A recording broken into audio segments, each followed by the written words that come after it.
En realidad el libro que he escrito son mis memorias de niño, de adolescente y de joven.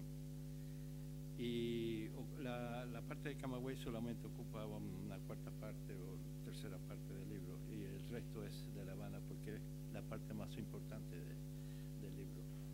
Mi relación con la universidad, porque en esa época solamente había una escuela de arquitectura en Cuba y estaba en la Universidad de La Habana. La Universidad de La Habana entonces tenía 13 facultades y había 2 fuera del recinto universitario, pero dentro del recinto universitario había 13 y era todo concentrado ahí. Había otras facultades en Santiago de Cuba y después las hubo en Las Villas y demás. También había la Universidad de Villanueva, que es donde fue privada, católica, sí. Mi intención, bueno, yo no he tenido, en realidad he escrito muchos artículos sobre arquitectura y urbanismo en sueco, pero nunca escribí un libro.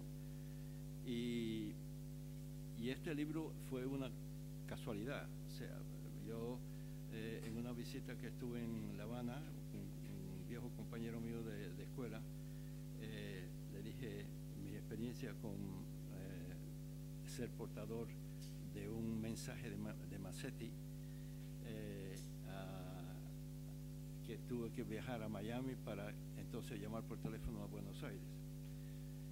Y entonces me dijo él, ¿por qué no lo escribes? ¿Por qué no escribes esa experiencia? Y así lo hice, y entonces se lo presenté a un amigo, a Manolo, y le gustó, y entonces eso fue el comienzo del libro. Porque había otras experiencias, y normalmente todo lo que se ha escrito sobre Cuba se ha escrito después del triunfo de la revolución, pero no se ha escrito sobre lo que en esas décadas anteriores. ¿Por qué hubo una revolución? Eso fue el primer motivo. El segundo motivo fue desmontar los mitos que se han creado con la revolución, porque una vez que la revolución se hizo y Fidel Castro obtuvo el poder, él empezó a manipular todo, a manipular las personas y a manipular todo en favor suyo. Y se han creado muchos mitos que el libro trata de aclarecer.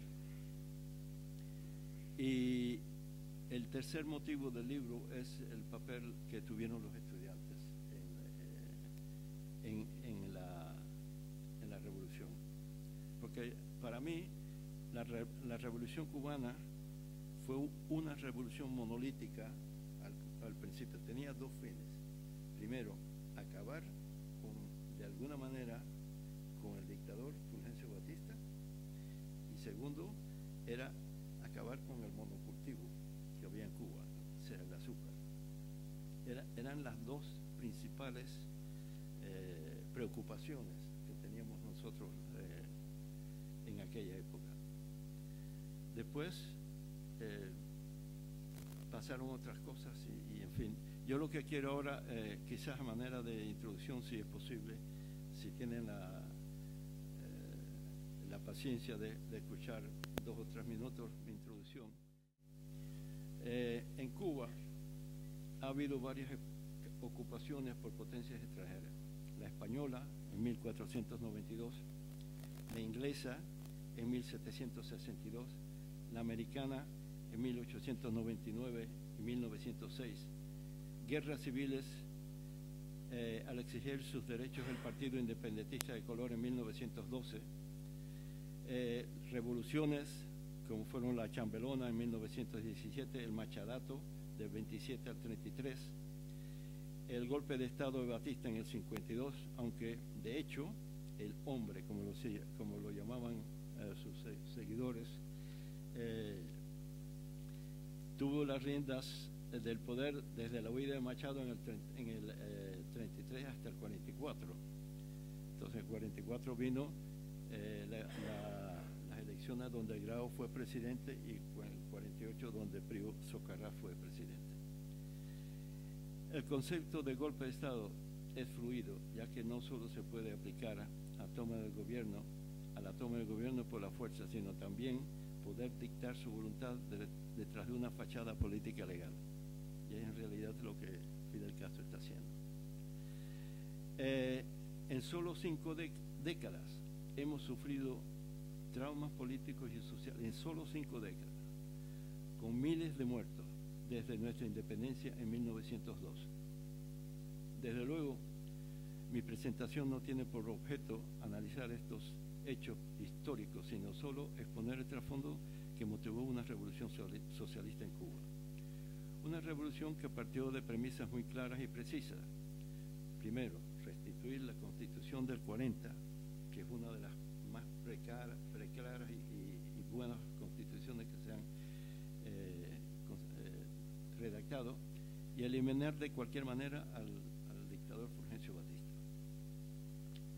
Mis memorias quieren ser testigos de esos primeros 50 años de República, con foco en las 3 décadas de mi niñez, adolescencia y juventud, que son las que viví en Cuba y La Habana, y que coinciden con una parte turbulenta de nuestra historia, los años 30, 40 y 50, la Cuba antes de la toma del poder de Fidel Castro, la Cuba que fue y que ya no existe.